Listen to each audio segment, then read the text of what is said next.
Hello, everyone, and welcome back to another episode of the Bridging Impact Podcast, the podcast that is passing wisdom to the next generation of athletes, coaches, and parents to transform leaders on and off the court. And in today's episode, we got a great guest for you all today. His name is Jeff Heggie, and he is actually a former collegiate and professional rodeo rider. He also is a business owner. He's the co-founder of The Confident Athlete. And in today's episode, we talk a lot about the mental side of sports, but not only the mental side of sports, how that mental side of sports actually transitions and helps us in other aspects of our life. It's a really impactful episode, and I can't wait to share it with you all. So let's dive in. Hello and welcome to the Bridging Impact Podcast, Jeff. I am thrilled to have you on today, have our conversation about the confident athlete, talking about your experience in rodeo. You're the first person with experience as an athlete in rodeo, and also just talking, coaching basketball. So welcome to the show. Absolutely. Thanks. I really appreciate the opportunity to be on here with you. I love what you're doing. And yeah, I love talking sports, and especially when it's an opportunity to help youth. Absolutely. Yep. That's what it's all about. And, kind of diving right in, our super softball question is, what kind of impact has sports made on your life, especially your earlier life? You bet. It's a unique situation because you had mentioned the Confident Athlete program. And that's what I tell all the athletes that come into our program is there's nothing in the program that we teach that isn't going to help you later in life as well. And I think that's the biggest thing about sports is what it does for us beyond the sport. You look at anything, as an entrepreneur, there's a lot of the leadership and, managing and all those sort of things that you learn through sports and you learn from being on a team. And so I think, there's this could be the whole podcast, this question really, because, you look at discipline, you look at commitment, all of those things that are important throughout our lives are really important in sports. And it's really something that athletes learn through what they commit to on their team. And the thing about it is you learn things about, how committed are you? And what are the end results and how they impact each other. So I think a lot of that really is something that sticks with us forever. And, whether it's players, coaches, opponents, because of sports, I've created lifelong friends. I'm doing business with someone right now that we just recently in the last year have reconnected, but we played high school basketball together. And he lives in Utah now. I'm in Arizona, but we played up in Alberta together. And so I think a lot of that, and, especially when we're young and we're competitive, it's like, those are the opponents, they're the bad guys or whatever. But we did develop a lot of friendships that have turned into lifelong friendships. And I think that's another big part. And, and now at this point, it's being able to give back to the younger generations. I love that. It is right. It could be a whole podcast, conversation around just the impact of sports. And I think, you bring up an interesting point as I hear you talking about, getting together with, someone that you played against in high school basketball. I think of something similar. Next week, I'm having someone on the podcast. I went to my rival high school, and actually he graduated even before I graduated, but because of a small area and, just like knowing each other and playing sports, he's like, yeah, let's get on the podcast. Let's talk it out together. He's doing sports complexes. So, it's just kind of funny how all of those things, kind of work. And I'm curious, since you're the first person that has come on that has, been a competitive athlete in the rodeo space. I love how some of those, if you could, share some stories specifically in rodeo that, taught you about discipline and commitment and connection. Yeah, for sure. It's like any sport. To be successful, there has to be a lot of discipline and a lot of work that goes into it. I remember even at the point when I had started to slow down and I wasn't going to a lot of rodeos, and I hadn't actually been to any for a while. And a friend of mine called me up and he's like, hey, come to this rodeo with me. And I'm like, yeah, maybe I'm going to do that. And I was talking to my wife. I was on a business trip at the time and I was on the phone with her. And I said, you know what? I think I'm going to enter the rodeo next weekend. And she says, cool, that'd be really good. But remember when you would go a week or so without practicing and your timing was off? She's like, you haven't done it for 5 years. Like, yeah, you're right. And so there is, to be successful in anything we do, there is that commitment. And what are you willing to put into it to get the results that you expect out of it? Rodeo is actually a really unique event, sport, because it is something, especially you look at the event I was in, steer wrestling. And for those listening that don't know what steer wrestling is, it's you're on a horse, steer leaves the chute, you've got a guy on the horse on the right side, you're on the left side. The guy on the right side, his job is to make sure the steer runs straight. Your horse runs by and you jump off onto the horns of the steer and wrestle it to the ground, basically is what you're doing. But the cool thing about that is, one, that guy on the other side keeping that steer running straight, he plays a really important role, because if the steer doesn't run straight, you hit the ground. He's also one of your competitors. And so he's doing his best job to help you win. And, it's really cool, the camaraderie and family within a rodeo arena, because, yeah, you're all out there trying to beat each other, but you're all out there helping each other as much as you can as well. And so it's really cool that way. And again, just like I mentioned, growing up with friends in basketball and other sports, I've got a lot of friends that I'm still connected to, that whether it was in high school, whether it was in college, amateur or professional, that I'm still friends with because of the connections we made. And so it's really cool that way to be able to, create those relationships that are long lasting.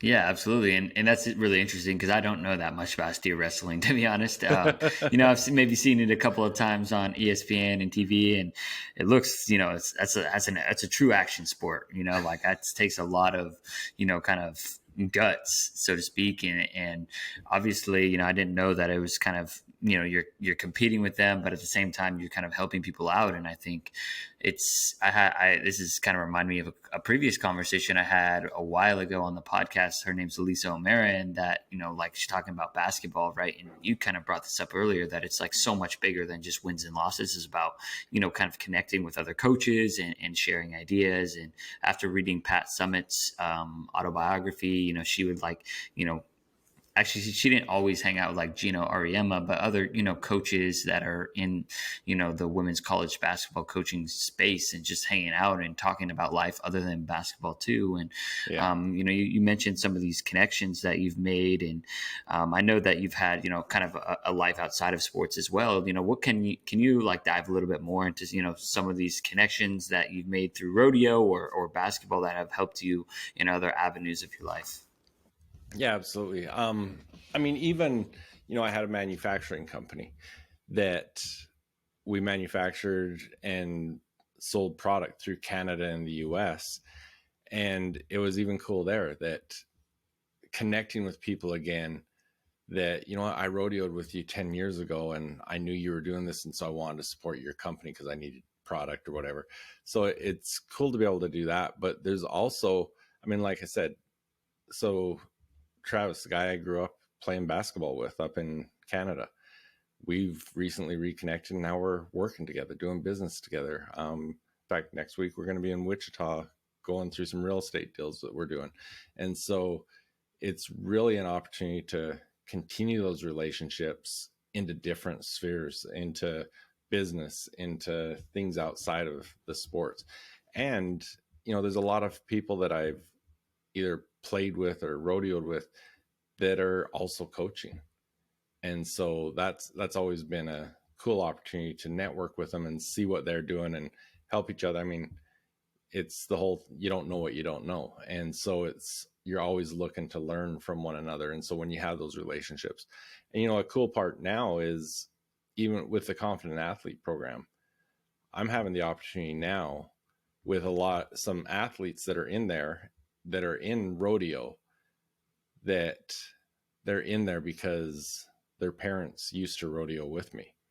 And they're like, you know what? Because a lot of it, honestly, and I'm sure we'll talk about this more, but if I look back when I was younger as an athlete, I didn't understand the mental side of the sport.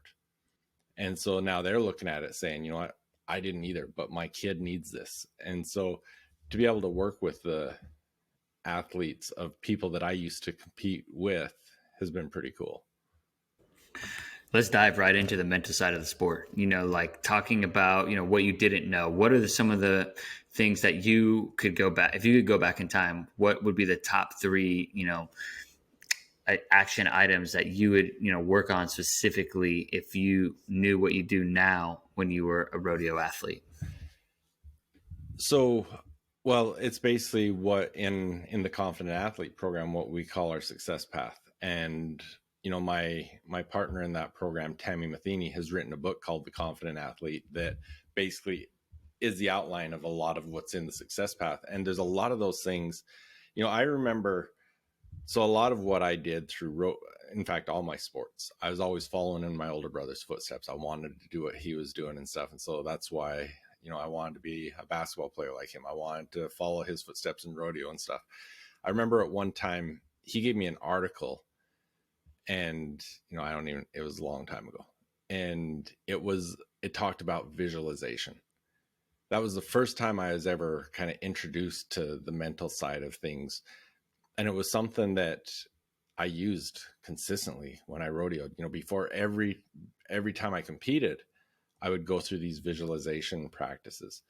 And, in the success path, those are some of the things that we really emphasize and teach.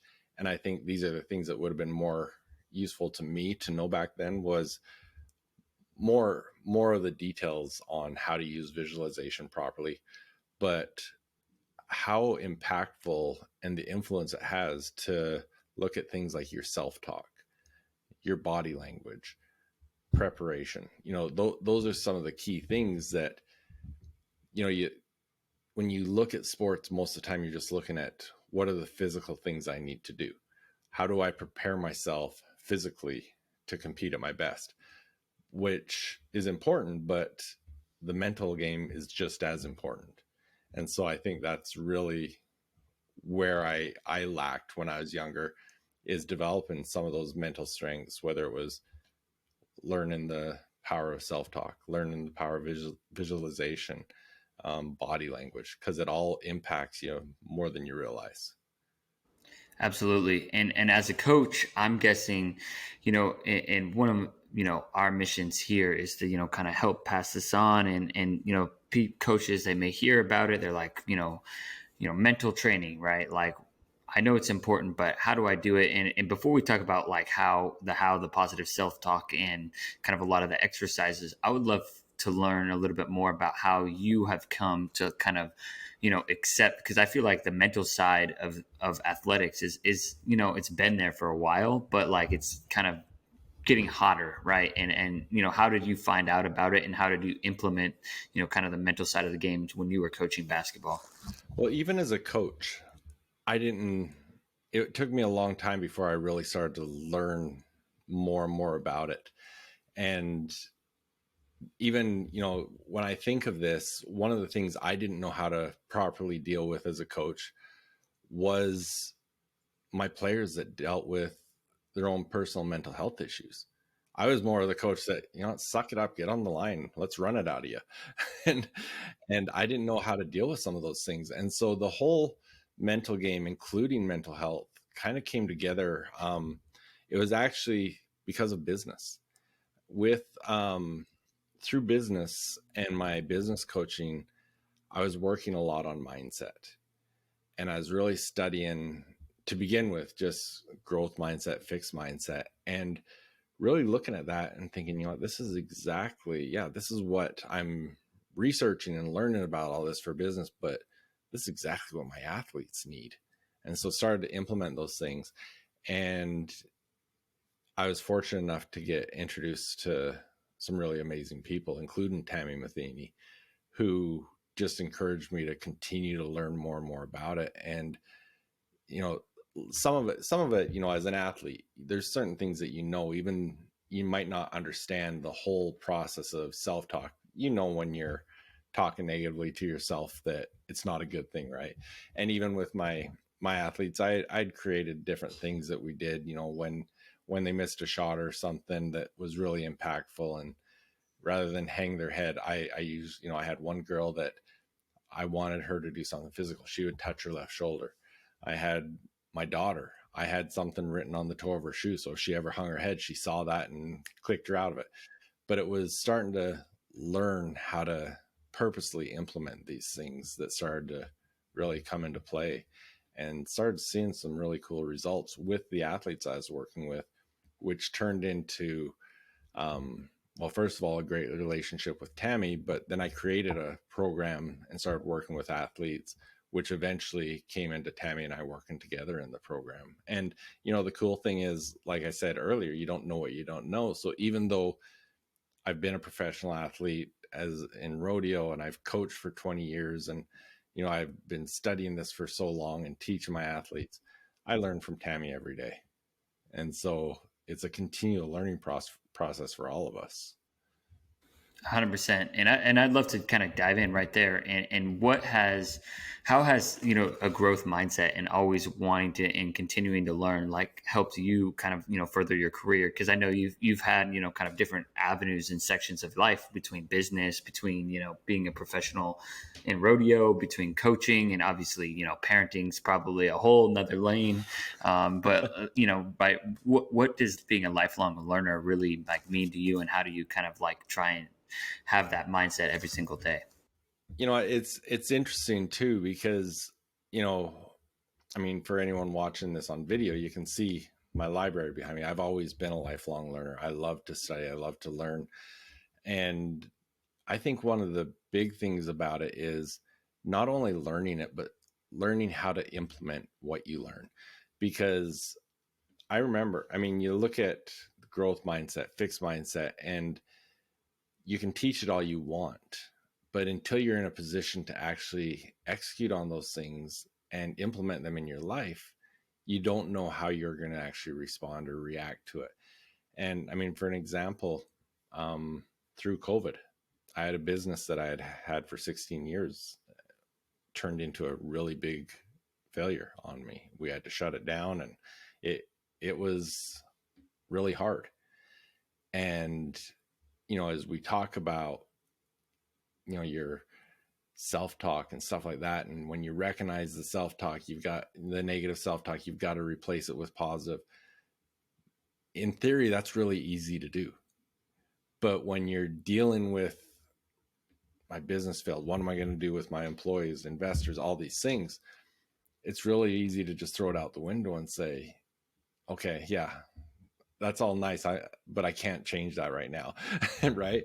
And so it's actually, how are you going to put that into practice? And so there was times I caught myself, and I think that's the biggest thing, is knowing how to recognize it, and when it happens, how are you going to respond?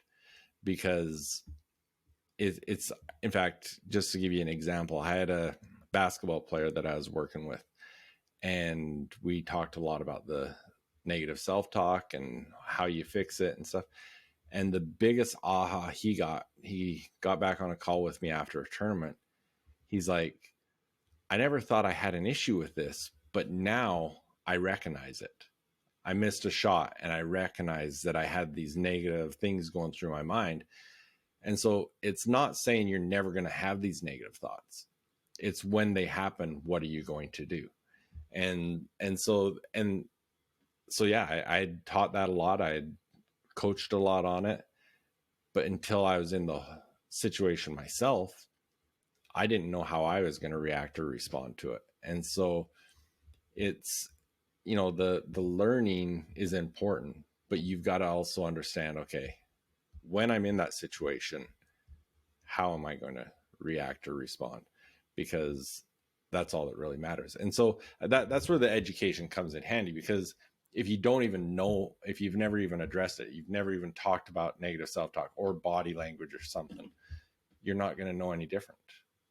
And so, right, it's the theory, right, and learning the theory, and then the application of the theory. And that's part of kind of being a teacher, and without giving up the secret sauce of the confident athlete. I'd love for you, you kind of talked about the win, right? So understanding, like, number one, like, we have to know what is going on. We have to, number one, recognize the self thought or our self-talk and our thoughts that are driving, a lot of emotional behavior. But before that, and then after that, we have to, once we recognize it, we gotta, I feel, in my opinion, and this is, for me, like I was playing basketball the other day, like for myself, training like I used to train. I caught myself just being like getting frustrated after missing shots in a row, like an athlete would. And I kind of liked doing that and putting myself in the athlete's shoes instead of, because sometimes as coaches, we can just be like, no, just do this, and recognizing how challenging it is sometimes to be like, I missed, 3 to 5 shots in a row, and I expect to make, every single one, and not to be like, because my natural cycle when I was playing, I was like, you suck, like just that's what I tell myself after a while. But I'd love for you to, kind of explain a little bit more about, some of the, and you briefly mentioned it with your daughter looking down at her shoes, just different things that can help athletes with responding to, that negative self-talk and, that aspect of the mental game. Yeah. And there's a lot of different things you can do. Like I said, physically touching your shoulder, looking at your shoes or whatever, but everyone's got to have their own thing when they recognize it. What am I going to do? And in fact, Tammy teaches something great. She calls it win. What's important now, or what's important next? I refer to basketball a lot. So, you miss a shot. How many times do you see someone miss a shot, then they're pouting the next time down the floor, get a foul, or they mess up and it compounds. Well, you miss that shot, you're not going to take it back. So what's important now? Well, now I got to focus on defense, or now I got to focus on the next thing, right? So that's always a good thing. Affirmations or incantations are always a good thing too, because it's easier to recognize the negative self-talk than it is to replace it with something positive. And so if you have something that just out of habit, you'll say, this is what I'm going to tell myself. I'm going to repeat this in my mind just to change that thought pattern. That's definitely helpful as well. But, and everything ties in together. You look at, so I did an interview on my podcast with Tyson Durfee, who's a world champion calf roper, rodeo. And he talked about when he was younger, when he was in high school even, that he put in so much practice. And this goes to the whole preparation. He put in so much practice that he had such a high level of confidence. He would go to compete, and he felt like he deserved it more than the others because he knew he had put in the work more than anyone else had. Well, when you look at confidence, people will look at confidence as something that can be taken away or can be impacted by a bad shot or something like that, or even a bad call. How many times do you see someone lose it because a ref makes a bad call? I can guarantee you a ref's going to make a bad call. They always do. You can tell I'm a coach. And that doesn't change the years or whatever you've put into your sport. In one of my programs, I remember, dang, it's been a while. I think it was 2019. Is before Klay Thompson had his injuries and the NBA playoffs, and they were playing the Rockets, and he had 3 or 4 games that he just could not shoot. And I mean, he's a premier shooter in the league, right? And when I think it was game 3, all of a sudden in the first 5 minutes, he had more points than he had in the other 3 games combined, right? And the announcers were like, oh, Klay's back and all this. He didn't quit shooting during that little slump he had because he had put in so much preparation before that point. He knew he was an elite shooter. Maybe things weren't dropping, but it didn't take away his confidence to shoot. He knew he's put in years and years of practice. So missing some shots didn't reduce his confidence. And that's what you've got to remember. Me missing a shot, striking out, whatever sport you're playing, doesn't take away from everything that's got you to that point. And you've just got to be able to reflect on that and remember that. And remember, you know what? I deserve this. I've put in the work. I've done what it takes to get here. And next, move on. Yeah, that's a really good point. And I'm curious for you as a basketball coach, and I'm thinking specifically because I talk about that, with my athletes. And that's, I think, one of the hardest things for young athletes to grasp is to play with the same confidence after a miss, yeah, as before the miss, as that shot. And like, especially shooting is everything is confidence, right? Like I say, shoot to drill it versus just shoot to shoot it, right? Shoot to, like, because you can shoot not to miss it, right? I can just shoot like, and try and aim it, right? It's the same thing as a pitcher, and you're like aiming your fastball. Like when you're aiming, it's over. Like you're not, kind of following through and shooting it with like that, kind of like, that little oomph at the end. And, but you also have to put in the work to do that. And I'm curious, as a basketball coach, like, what do you think, what is that work? What is that preparation? Because I wholeheartedly agree that it comes from the preparation, but like, what does that preparation really take? I think there's a lot of things, and I actually talked about this on a social media post recently, is, when is it that a champion becomes great? Is it, talking about Tyson Durfee, was it when he won the world championship? No, he was great. That greatness happened when he decided to put in the work that was going to allow him to develop those skills. And I think that, it's a combination of the mental and physical preparation, doing what it takes. Are you going to become the best athlete in the world by going to every practice with your team? Yeah, you can become a great athlete, but to be the best, it's going to require a lot more than that. I remember listening to an interview with Michael Phelps talking about how big of a deal it was to him that one time his coach let him off early so he could go to a dance. I think it was prom or something. And it was because he was so committed to what he was doing. That was a big deal that he actually took some time off to go do that. And it's that commitment level. What are you committed to do? Are you committed to put in the practice with the team, put in and I guess I shouldn't just say practice, the intentional practice, because like you say, it's aiming versus the other things. But are you willing to put in your own practice? Are you willing to put in the conditioning, the weight training, watching film, the mental strength training, all of those things? Because you're going to get different people doing it at different levels, but it's also part of the preparation. What is your commitment to that future outcome that you want? And knowing too that, what you do this week, what you learn this week means that next week you're a different person than you were a week ago. And so how do things change? How do things adjust? What do you need to review and continue to grow that way? And knowing what you're capable of and how far you can push yourself. A story I love to share. So one of my players, she went on to play for a junior college, and they were playing here in Arizona. So I took my team and we went and watched them play. And as a basketball coach, I condition my players good. I love to press. I love to fast break, run and gun. And so they've got to be in good shape. And I think being in good shape is as helpful mentally as it is physically. And so she told me after, she's like, "Oh, you should have seen our practice last week. I thought you ran us hard. Our coach made us do 80 something up and backs." I thought, yeah. I was like, okay, thanks for letting me know.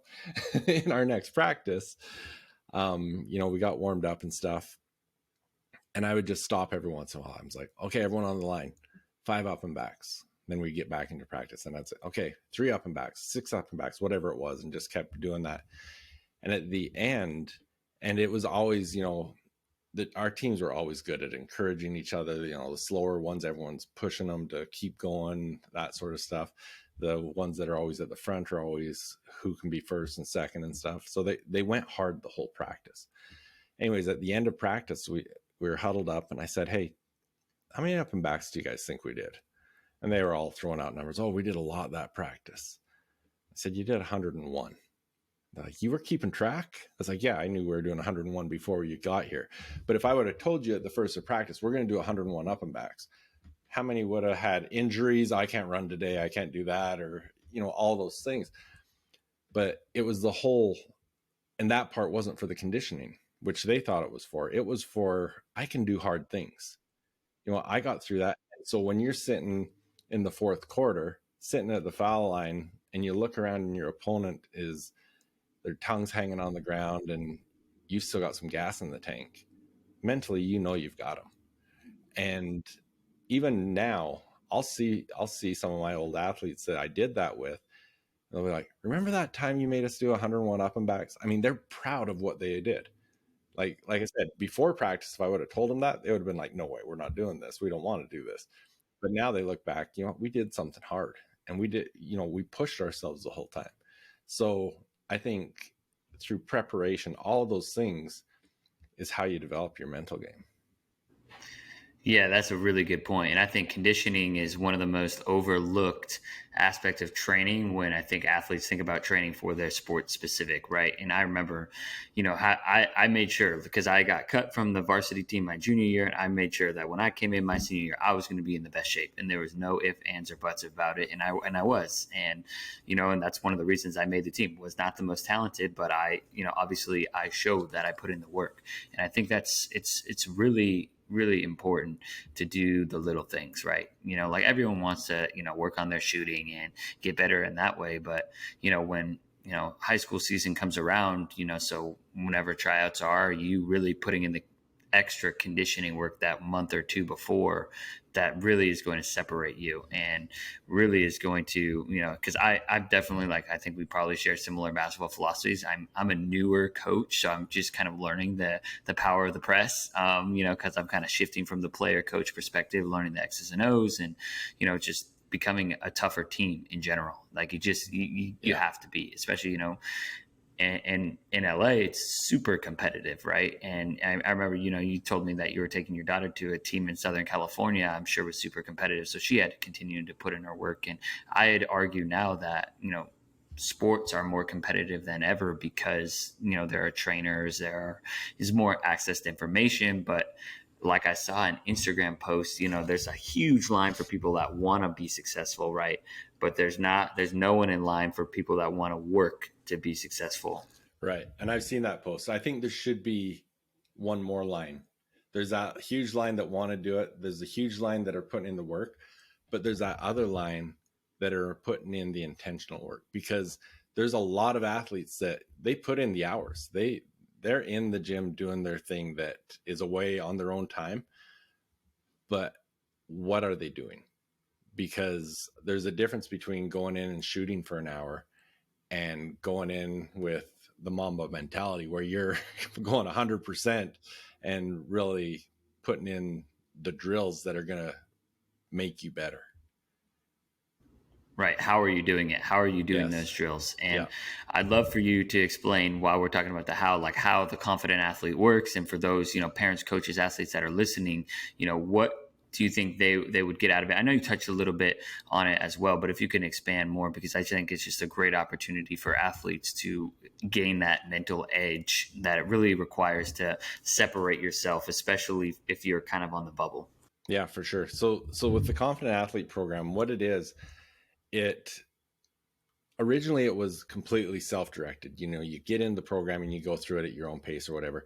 But some of the feedback we actually got from some parents and coaches was athletes still like some direction. And so we do have, every week they get some suggested emails that if you haven't done it yet, make sure to go through this part and whatever. But what it is the core of it is what we call the success path. And it's a membership site that, someone can sign up for. We hope they sign up throughout the duration of their athletic career. But if they sign up for a month, 2 months, 3 months, whatever, great, as long as they're getting something out of it and growing as an athlete. But in the success path, we go through, it begins with, the foundations of how we see the proper way of setting goals and understanding your why and figuring out what your true purpose is behind what you play for. Because honestly, there's a lot that get to the level where they're good enough athlete that they're starting to think about these things, the mental game and stuff. Are they playing for themselves still because they love it? Or are they playing for a parent's why or a coach's why or something like that? And so we go through that. We go through the whole goal setting, creating success habits and that. And then we get into the self-talk, the body language, the visualization, the preparation, a lot of those things. Now, in addition to that, there's a whole library of previous recordings we've done, but we do a monthly live training where the athletes can get on. Tammy and I train them. They can ask questions, and we can really help them there. And like I said, if they can't get on the live calls, we have the recordings. We do, because what we said at the very beginning, the things they learn as athletes are going to carry with them throughout their life. And so something that I really wanted to add in there was, we've got a module on personal development. And so personal development that might not be specific to athletics, but is going to help them somehow in their life. We have that. Then we have one of my favorite, we have so much. Then we have the resources module, where I'm always adding different things in there, whether it's from different coaches, from, Tammy's got a lot of different books that I'll read something in there and be like, this needs to be in front of our athletes, recruiting, all those different things. But then I've got an expert module in there. And in there, I've got, professional athletes, coaches, Olympic athletes, all different people that have succeeded in their sport, and interviewed them and can help the athletes see what they need to do to get to that level. And then another thing that we've recently added is actually a parents module, because we want the parents to be more involved. Especially athletes are difficult to parent because there are things, as a parent, that you want to help them with, but most good athletes know more than you, right? And so at least they believe they do, or maybe the coach is talking something different.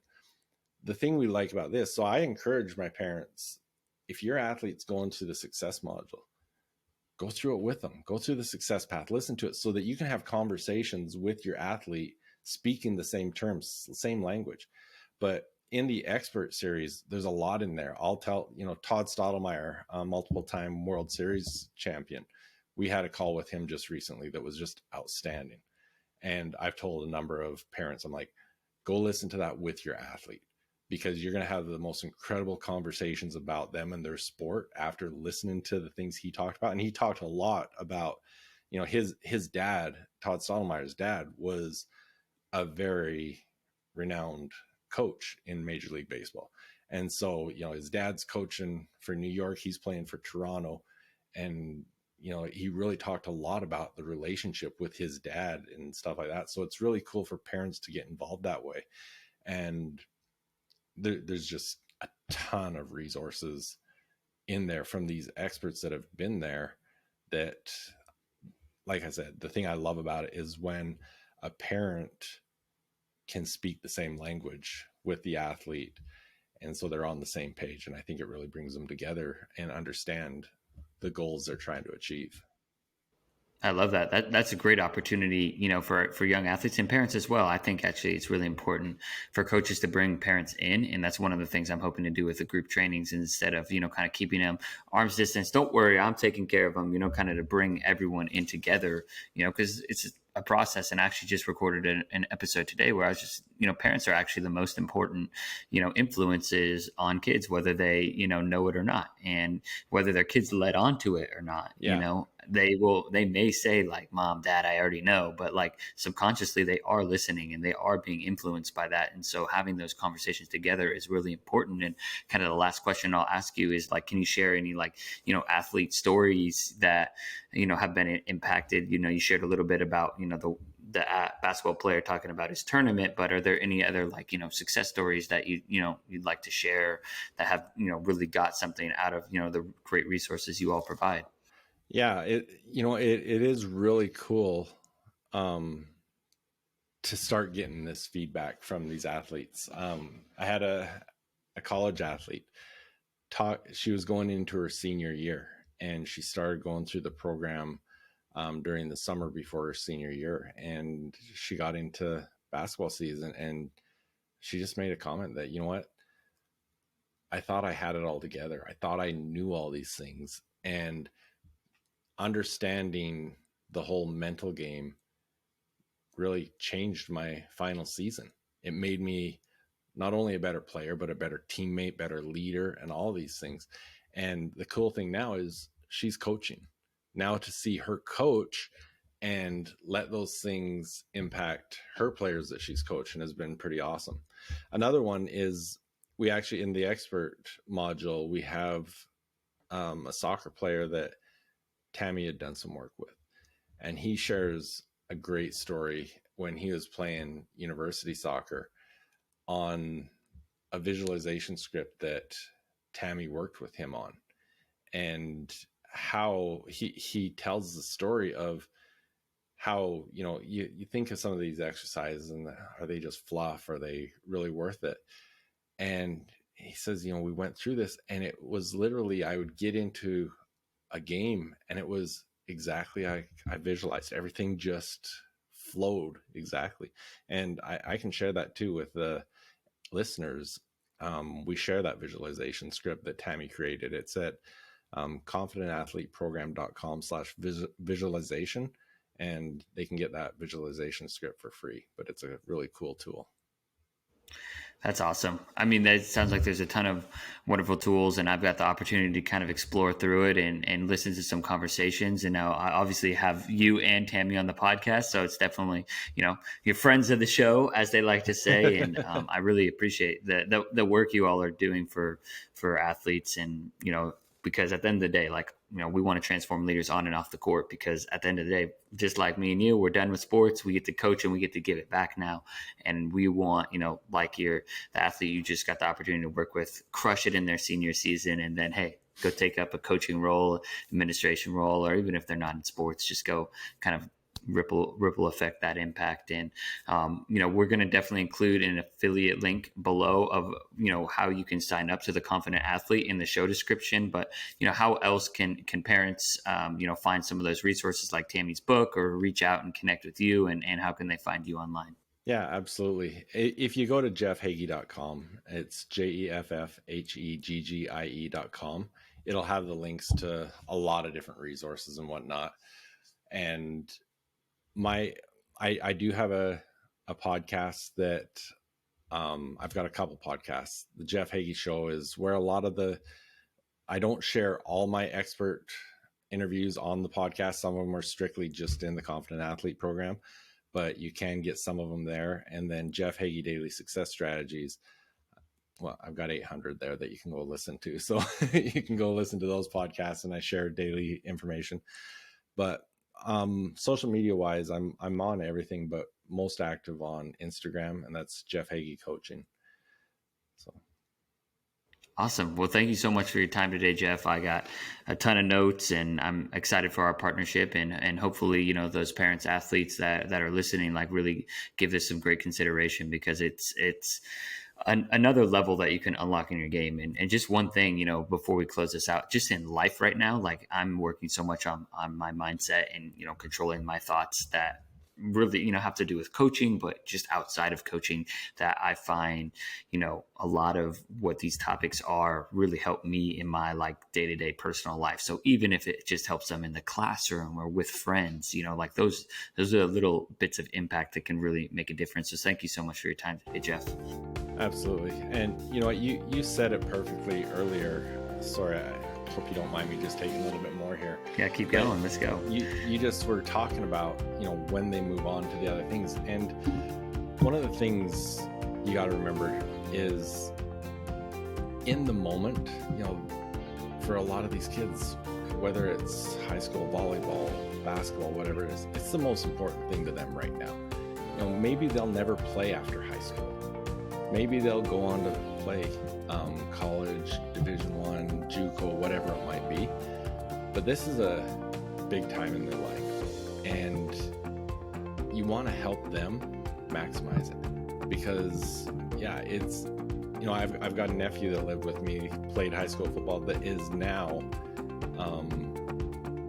tight end for University of Arizona, and I've talked with him a lot about this, and the impact of helping an athlete become the best that they can is so impactful, and it's so important to them.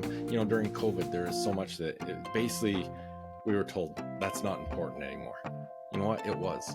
These kids that had put years and years into becoming the best they could, and then all of a sudden their seasons were canceled. because, you know, it wasn't as important as everything else. It's not true. They deserved the recognition and the ability to play for everything they put into it. And I just think it's important to let these kids have that time to maximize their potential and be the best they can be, because it is going to impact who they become in the future. Well said. I don't think I could have said it better, and I really appreciate you coming on and sharing, you know, all this wisdom. So thank you so much, Jeff. Hey, thanks again. I appreciate the opportunity. Thank you for listening to this episode of the Bridging Impact Podcast.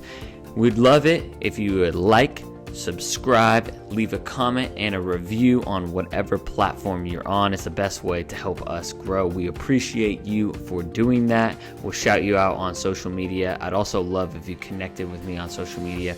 Let me know your thoughts, and this is why I do it. I want to share knowledge and wisdom from experienced leaders to people like yourself and myself, so we can have this dialogue and move forward, make an impact on the world. So stay tuned, stay subscribed. Cheers.